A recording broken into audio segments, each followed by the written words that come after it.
Проблема с рециклирането е изключително голям. Замърсяването от всичките отпадъци, които ние използваме, е огромен и тъй като ние го създаваме, трябва ние да сме тези, които трябва да помогнем за решаването.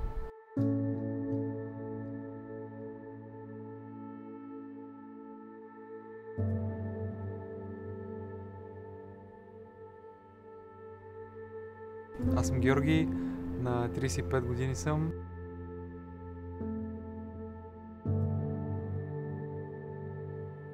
По професия съм графичен дизайнер и в свободно си време няколко години рециклирам пластмаса.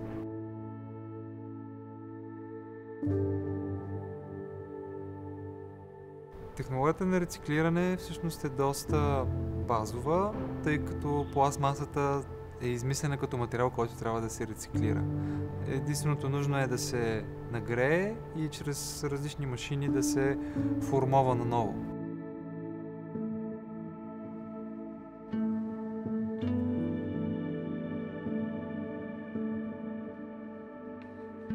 Различните видове пластмаса са 7 вида, които са маркирани с съответни символи с номера от 1 до 7 на самата пластмаса и ние рециклираме точно тези различни видове пластмаса.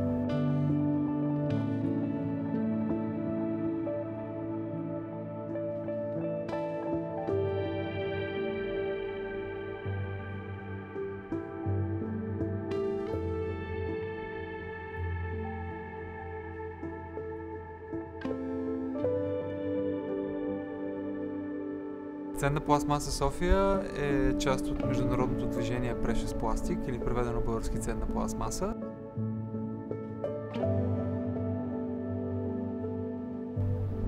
В това движение до ден днешен участват вече стотици хиляди хора по цял свят и такива работилници има по целия свят. И нашата работилница е първата такава по рода си в България, но се надявам тепърва да видим все повече и повече нови такива работилници да отварят.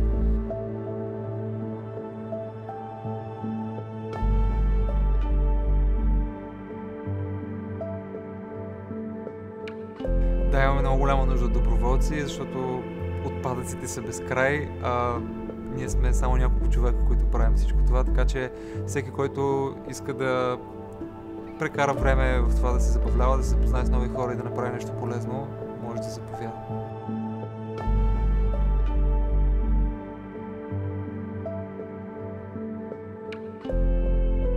Най-просто нещо, което всеки от нас може да прави, е да събира отпадъците си разделно, да не изхвърля замърсени опаковки, да ги почиства и да ги изхвърля в правилните контейнери. Така със сигурност това, което изхвърля човек, ще бъде преизползвано.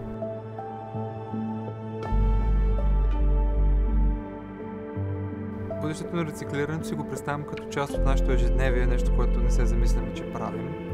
Всичко, което използваме, трябва да се опитаме да бъде преизползвано по един или друг начин и всеки един от нас трябва да има тази елементарна базова култура.